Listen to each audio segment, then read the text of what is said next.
Welcome to Latina, a Bustle podcast. I'm your host, Alicia Menendez.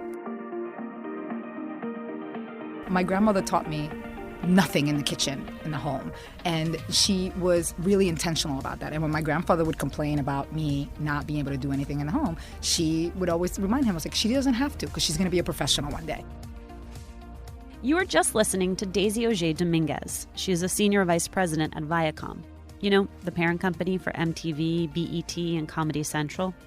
Daisy's work focuses on diversity and inclusion, words that have become so trendy they've almost lost their meaning. But Daisy's passion for these issues is real, and what she has to say about them might surprise you. Let's talk about what you do, because I'm intrigued by it, but I don't understand it. So I'm going to read you something from, I believe this is your LinkedIn page. Oh, gosh. Where it says you are a multi-industry global leader with proven success leading enterprise human capital transformations through people, culture, and social impact practices. English. That means that I have worked in 3 different industries: finance, media and entertainment, and technology. It means that I work with people, the human capital transformation. The work that I do is around change management. Diversity and inclusion fundamentally at the end of the day is around changing how people's behaviors, actions, systems, and processes operate. Because the companies and organizations that we work with were not built to be truly inclusive. They were built and designed by folks many, many years ago to help those that were there succeed without a lens on what diversity of thought, experience, and background will look like. And so I always tell folks that the work that I do fundamentally changes a business structure if we do it well, and it changes it to better outcomes, better financial performance, and better outcomes for every human in the organization. So all of those fancy words means that I've worked globally, I've worked across 3 different industries, and I've focused all my work on people, processes, and behaviors. Does that help?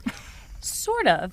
Okay. But you're still looking at me like, well, nah. that's a huge proposition, Yeah. right? I mean, the Constitution wasn't written with people like us in mind. Yes. So how do you actually change those corporate cultures? One day at a time. I mean, really, I tell my talent acquisition team, we change the DNA of this company one hire at a time. We need to really upskill folks. And by upskilling, I mean that we need to really help folks understand and build their own narrative, not a narrative that's imposed on them, but a narrative that feels right to them. And everyone has an insider-outsider story. Everyone has a time where they haven't been, felt excluded, even the most powerful folks, where there's a moment where they haven't been part of the mainstream and the decision-making part, and how that feels and how that impacts decisions. And when people start recognizing that we bring all of that every day, and the decisions that we make are not as meritocratic as we think they are.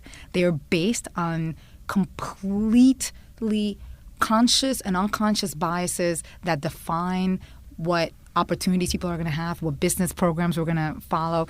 And when people start sort of deconstructing that and start centering the work on issues of race, gender, ability, when you start thinking about how those things show up every day in your life, that becomes real. I mean, listen, if it was easy, we would have fixed it a long time ago. Because I get the sense that people are always looking for a silver bullet, right? So now all of a sudden I read about the Rooney Rule and how, the NFL came up with this idea that for every head coach or they need to have at least one candidate of color to go alongside. And now that's being applied to tech. Yeah. And I understand why people like it because it feels very neat. Oh, yeah. And it's like, I get it. I can It's apply actionable. this rule. Yes. Yeah. And then everything will be okay. And that's not really how it works. No, because you're checking off these boxes and you're not looking at the systemic issues that are impacting all the decisioning. And when people hear systems, they're just like, okay, Daisy, you just lost me. This is too big. This is too much. This is what I learned in tech, and I loved it. It was like, if you're not attacking the root cause of where you're at, all you're doing is sort of, pruning the tree and making it look somewhat cute. The Rooney Rule, as well intended as it is, but unless it becomes fully integrated into your processes and your structures, it's not successful. Rooney Rule, that's great. When you think about fairness and consistency in your hiring process, that's how you start changing the needle. But you have to really look at it systemically, thoughtfully, consistently, and frankly, iterate as it comes. I have a personal question, not personal about you, but I go to a lot of events that are diversity events. And I would I would loosely categorize them two different ways. One, you either have a lot of the actual corporate execs there, and you have minority candidates or representatives of each organization. Sort of feels a little bit like you're being trotted around to be like, and here's our Latina. And, yes. And then there are ones where it's a lot of Hispanics in the room or a lot of African Americans in the room, and we're networking with each other. Do those events serve a purpose? They do. But again, it depends in what context. And it depends how do I maximize that event? So, listen, we host targeted and curated events all the time to introduce diverse talent to our executives. Because the fact of the matter is that they're not in each other's networks. And unless people know who you are, you're not going to be considered for a role. It's plain and simple. By the time a job description is written, the house is on fire. They need to put someone into that role, and they're going to go to the shortcuts, the mental shortcuts that they know, even with the best of intentions. So a lot of those events are intended to help add additional data points of folks that you wouldn't know. So how you maximize that as the person of color who's being sent around, I was like, you build genuine relationships. This isn't about just telling everyone how cool you are. Fundamentally, at the end of the day, this is still about building relationships and making sure that your brand and your story is one that you're shaping, not that's being shaped by somebody else. Now, the other events, which are the events, I call them our people events. These are the events where you go and you're comfortable. I was like, frankly, those are, for me, they're more around joy. And again, it depends on the event, and I always tell folks, be really strategic. Just as you have to be strategic about the friendships that you make, the partnerships that you build, be strategic about the events that you go to and what you're going to do when you're there. I'm a mother of a 9-year-old. I'm not out and about every night.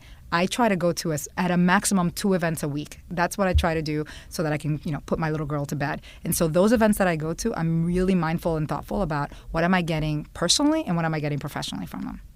I have a Latino-specific question for you, which is when I was at HuffPost Live, I sat next to Mark Lamont Hill. Yeah. And Mark is very tapped into the Black community. He's a professor. He is an on-air personality.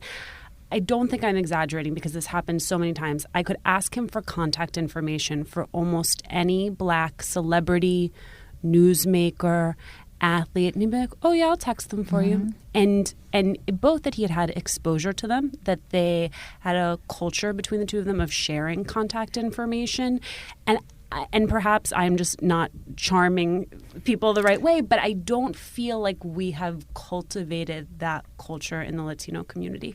No, we're too siloed. And we've suffered from that. You know me. I'm a natural connector, so I'm constantly like, how many people can I put in front of you, and how many folks can I connect you with? And there are a lot of us in the Latino community, but we haven't figured it out, and we haven't done it as thoughtfully, but we also haven't done it for as long as the Black community has done it, and as strategically as it has been done.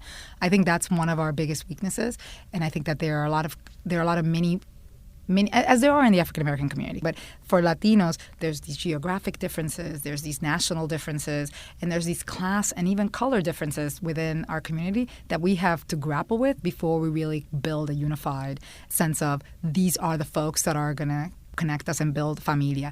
I think that your generation, and I feel really old when I say that, but I really do think that your generation is looking and speaking to this in a different way than older generations before me. I learned a lot about you prepping for this interview that I did not know, including that your parents had you when they were teens. They were young when they had you, and so you were raised by your dad's parents in the DR in Santo Domingo. You went to an international school, which sounds very fancy, but you did not come from a very fancy family. And I wonder that experience of being, I get the impression, more working class, more middle class, and going to a school with more affluent children. Did you know that you were different? I did. It's interesting. I've known difference my entire life, but I didn't code it as different. And so I grew up with my grandparents, which already made me someone that was different. All my friends had parents that were far younger, although my parents were really young, and this is something else you didn't know. My grandmother was 35 when I was born. What? And that was the age. Wait, I'm sorry, I know I just blew out the mic. That was my age when I had my daughter. I turned 35 in July. That is terrifying. Up until my generation, my family was extremely young. So while age-wise, my grandparents were not that much older than other parents, they had lived through so much more than the parents of my friends. So I grew up with that difference. And then on top of that, I went to one of the elite schools in the island. And whereas most of my friends were kids of international diplomats and, large business owners in the island.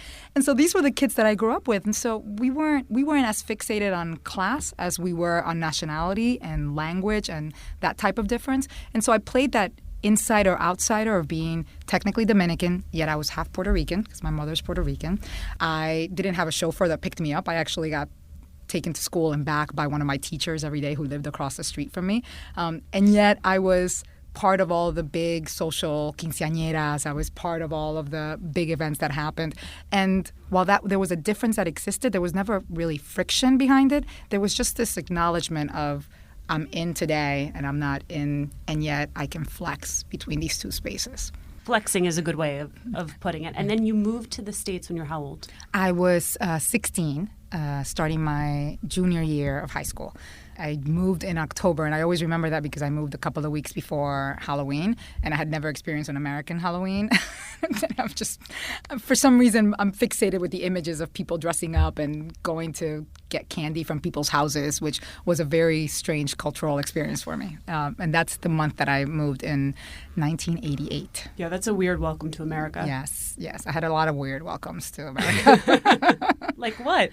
Well, I was introduced to racism really quickly when I moved to the U.S. I went to high school in New Jersey, as you pointed out. One of my favorite things about you. New Milford, New Jersey. And I went to New Milford High School.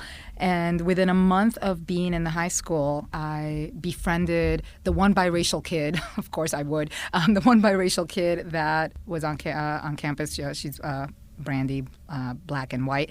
And I befriended her through a terrible experience. And we were both being berated by a skinhead. It was like something that I had no knowledge of before. In New Jersey? In New Jersey, yeah. This young kid, and frankly, when you think about it now, just a troubled kid that was trying to find who she was, but she would just berate me with racial slurs that, quite frankly, I didn't even know were racial slurs, but I knew they were mean. I knew they were horrible. And it was both to me and to Brandy. And I remember telling my dad one day, there's this girl that's being mean to me. I'm not happy to be in the States. I'm not happy to be here. You took me from the one place that I know. And as I started describing her, my dad's like, well, what does this girl look like? What's wrong with her? And I was like, well, her head is shaved and she wears leather all the time and black lipstick. Like, who does that? And my dad's eyes just like opened up and he was like, oh, expletive. I need to go to the school and take care of you. And within a day, had meetings with counselors, and the kid eventually got expelled from school. That's much more extreme than what I thought we were going to talk about, which is all of a sudden being Hispanic. When you like, because I imagine that if you grow up in the DR, you don't really understand that that's like a whole box that you can be put in. No, the term Hispanic was completely unknown to me until I moved to the States, and so I was put in a box that was defined by others. And as I started building a definition of what it meant outside of sort of the the traditional definition, it was clear to me that I was being put in a box of a homogeneous group of folks that were thought of as low socioeconomic background, low educational attainment. And none of those were experiences that I grew up with. I grew up with a rich variety of Hispanic images around me of success and power and lack of, the full variety of the human experience. And moving to the States and being put in this box was at its extreme really limiting and painful. And on another hand, it seemed to be liberating me to figure out what my identity was and really forcing me to think about, okay, then if you're Hispanic in this country, what does that mean and who are you? And so I fought it for a long time. When I was in high school, I was thought of more as the international kid. And I was immediately put into English AP courses and all these advanced courses because I had been in this really great educational environment before. And I remember my English teacher, with Mr. Smith, with all his kindness, he would berate the other students every once in a while and say, I can't believe even the international kid knows English better than all of you. And I would look at him and kind of go like, you're not winning me any friends right now, Mr. Smith, but thank you so much. Appreciate the kindness you're kind of throwing my way. But at that point, I was more international, and it wasn't until my senior year when that Hispanic term really started sticking, and it was when we were all getting accepted to colleges. And, everyone was competing for who was getting into better schools, and I was in the top 10% of the class, and so you're dealing with really smart kids.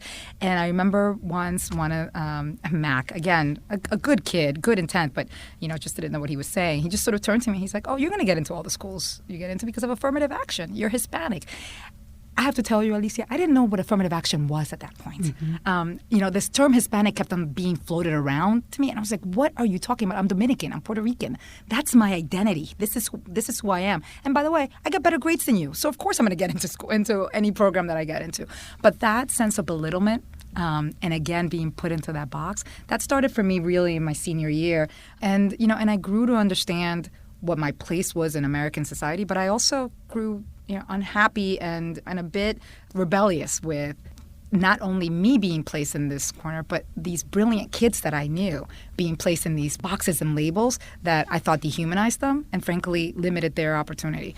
So that's where, in addition to being, in the social justice college and, deciding to major in international relations and women's studies, which to this day my father was like, what kind of job can you get with that? But I had this liberty and this freedom and I used it to the best of my ability to kind of just explore what all of this meant. So, I'm a women's studies major too. Oh, I love it. Yes. And it was the same exact conversation, especially when you have parents, my mom went to school and became a nurse. My father went to school and then later became an attorney, but largely because they had grown up working class and wanted to make sure that they had professional jobs. And so when I think back on it, it probably was scary to say, I'm going for the most humanitarian humanity degree there is. Yes, there is. They're like, what is that? My dad's a doorman at the Grand Hyatt Hotel. My aunt's a teacher. That's it professionally for my family. And when they think of the amazing investment that they made in my education, their vision for me was that I was going to be president. I was like, the story that I say often, actually, my daughter just wrote a piece about it for her school the other day, was that, my grandmother taught me nothing in the kitchen, in the home. And she was really intentional about that. And when my grandfather would complain about me not being able to do anything in the home, she would always remind him, I was like, she doesn't have to because she's going to be a professional one day. Their concept was always that I was not going to be homebound, but whatever I was going to do was going to be something that was going to be really big for them. But big means standard and practical and revenue earning. And I did not do that until, way past grad school, way past, a fellowship that I did. I was just drawn to what felt human to me. And I was drawn to where I could make an impact. I just didn't define that for many years. We can look at it retrospectively and say it all adds up and it all makes sense and all these life experiences point you in this direction. But the job at Moody's, which really is your first professional job, that was a family friend that saw something in you and gave you that job. Yeah. Every opportunity I've ever had has, in one way or another, been influenced by someone special in my life. And my dad's friend, Ali Sistani, who I adore. Ali had moved to the States during the Iran-Contra. He's Iranian when nobody wanted to give a job to any Iranians, and here's a PhD in economics. So he ended up being a doorman at the Grand Hyatt Hotel with my dad. They became lifelong friends. He eventually was able to leave that job and become an analyst at Moody's and become a very senior analyst there. And at one point, my father was bemoaning me not having a job at a barbecue at home. And Ali turned to him and goes, we hire kids just like Daisy with masters in public administration. Just give me her resume. And 4 months later, I have a job at Moody's. And it was thanks again to this kind human being who put my resume in front of the folks at Moody's. And it was also, I've always thanked Nicole Johnson, who retired recently. And Nicole is a gay woman who had a sensitivity to diversity at a time that people weren't really thinking about this. And she saw this opportunity to build a team as her opportunity to diversify the public finance department. And she built sort of the small ecosystem, all of us from different racial and economic backgrounds, nationalities, you name it. She brought these brilliant folks, some of which are still super, super senior leaders at Moody's and others who have gone on to amazing careers. And so I always say I was hired at Moody's through the vision of Ali and the kindness of Nicole Johnson. Because there's what you learn at a place like that in terms of the actual hard skills. And then there's what I would argue is the even more important stuff, which is just that corporate language and that corporate culture. Who walks into the meeting first? Who sits where at the table? And if you don't grow up with people who do that type of work, it's hard not to feel like you walk into those spaces and everyone's speaking a different language. Well, they are. I tell folks, no one gives you a decoder ring when you enter into a corporation that helps you figure out the cultural nuances of a place. And every organization, every company I've worked for has a completely different cultural behaviors, accepted norms. I walked into Moody's knowing nothing other than, I knew nothing, actually. Let's just be clear. I knew nothing. And I stumbled. I stumbled my first couple of years, but I benefited from the kindness of folks who recognized me stumbling, but recognized potential in me. That's why recognizing potential in others is so important to me, because I've been the beneficiary of it. The whole concept that you raised around not even who speaks, where they sit in the room, who has an opportunity to speak first. I have to say, and I've said this often, I was the beneficiary of not just the kindness of others, but of being in a place and building my professional understanding and language in a place where, while not perfect, it was based on this meritocratic, everyone has a vote. And it doesn't matter your level. It doesn't matter where you sit in the organization. What matters is your ability to be able to support your decision. And so very early on, I had to learn to find a voice. And I learned eventually that I didn't have a voice walking in. I honed my voice by watching others. Someone who became a very good friend, Bart, and if Bart ever hears this, he'll recognize this. I was in a meeting once where I didn't say anything. And afterwards, Bart turned me to the side with kindness, but very intentionally, and said, "You don't get paid to not have an opinion here. You're here to express your opinion." And I remember looking at him sort of shaking, and I said, I was worried. I don't know if I was going to be right. He goes, "It doesn't matter whether you're right or wrong. It matters whether you can create a convincing argument about what you're delivering." I was like, and if you believe in yourself, and if you believe in what outcome you're trying to achieve, you'll be able to do that. And that was the first time that somebody really thoughtfully and sternly sat me down and said, it was like, "You're not here to just be pretty, and you're not here to just, do everybody's bidding. You're really here to contribute." And ever since that day, I found my voice, and then I just never shut up. Well, and it's there that you started doing diversity work. Yes. Yeah. It was 9 years into being in the company. I was a credit risk analyst for 6. And 6 years into that role, when I was thinking of leaving and trying to think about, you reach this point where you're either going to be a marquee analyst for the rest of your career, or I was actually going to pursue, that dream of saving the world that I had when I was an undergrad. I got a call one day from our head of HR. We're creating a diversity and inclusion function. And he didn't go as far as saying we have no idea what we're doing, but they had no idea what they were doing. And we hear that you're passionate about this. Why don't you put your name in the hat for this role? And this was the first time at Moody's. I had had an amazing career up until that time. I had been promoted every couple of years. I had been given opportunities every couple of years. But this was the first time where something was put in front of me where I was scared. I was like, wait a second. I've never done this. HR is the function that everyone's afraid of. So why am I going to go into a function that I know anything about? And frankly, it was a senior position that was going to give me exposure, and I was afraid. And so I initially didn't say no, I didn't answer for about a week. And our CFO, Linda, came to me one day and said, "So I hear that you haven't accepted this role." And I was just like, "Wait, you know who I am?" I was like, "What are you doing here?" And she told me, she's like, "I put your name in the hat for that role. When I put your name in a hat for something, you don't say no to it." And that was my first experience with sponsorship. Not even knowing what sponsorship was. Not even recognizing that this senior leader in the organization even knew who I was or what value I brought to the organization. But she told me the story, and she said, "Listen, I've been watching you." And I would present at board meetings around our philanthropy work. I was like, "You do all the work. You really care about this." At that point also, I was the only one that was going to the Black MBA conferences, the Hispanic MBA conferences, the Asian MBA conferences. So I was the only one who really cared. And I said yes. And that was the beginning of what I believe has been, the most transformative experience of my life, and where I found my purpose. I heard you in another interview say about your family, "Everything I do is to make them proud." I know exactly what you mean. And yet that's a lot to carry around. It is. Right? It feels like I'm getting emotional when you're saying yeah. Well, no, because it's so true. Mm-hmm. It's so shared among us. Yes. And yet it's heavy in a way that can make little decisions or medium-sized decisions, like do I take this job or not that job, feel big. And it is big. It is big. I do. I always think of myself as, my father's daughter and, my grandmother and my grandfather's granddaughter, like that. These are the things that I carry with me. And I try to think about it less as heavy and weighty and more as freedom and, an opportunity. My dad cries half of the time when he's talking about me because he's so proud. And that brings me so much joy. I've made some choices, Alicia, that have not made my parents happy. Leaving Google is one of those choices where like the entire world is like, why would you ever leave Google? And I was really frank with my father. I was like, I needed to be back home. I needed to find my joy. I needed to do the work that I know is going to be most impactful. And I knew that I could do it somewhere else.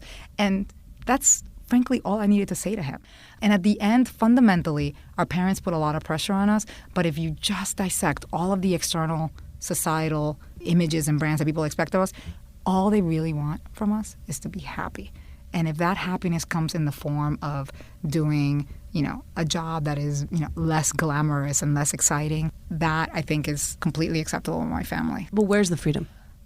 The freedom is, I think a lot of folks feel that you're like, I can only be this person because this is who my family expects me to be, and this is what I'm supposed to give to my family. But when you really explore beyond that, you can be so many different things and still give so much to your family. And I think we get stuck in this, like the only thing I can do in this world is XYZ, and I need to make this much money by this age and whatnot. For me, it's just my freedom comes from knowing I'm going to be okay regardless because I've built that financial stability for myself. But I also know that going forward in my career, for me, it's about finding my highest and best purpose. And my highest and best purpose may be something that could be incongruous to what my parents ever believed my job would be. But if my highest and best purpose makes me happy, helps me raise a healthy and wonderful human being that I am with my daughter, and helps me have a healthy relationship with my husband, that ultimately, the freedom in, is like, I know that it brings my family joy and that I am serving them in doing that. Thank you so much, Daisy. Oh, thank you.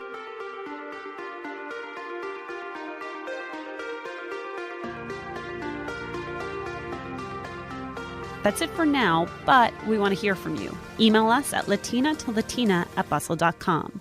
Send us ideas for awesome guests or whatever it is you're thinking about right now.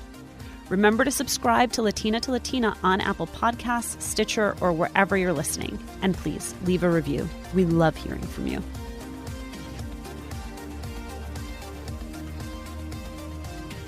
Latina to Latina is produced by Lantigua Williams Co, mixed by Oluwakemi Aladusui, with assistance from Anna Parsons. Our executive editor is Emily Ann Epstein. Our editorial supervisor is Roseanne Salvatore. And we got to give a special thank you to Jenny Hollander.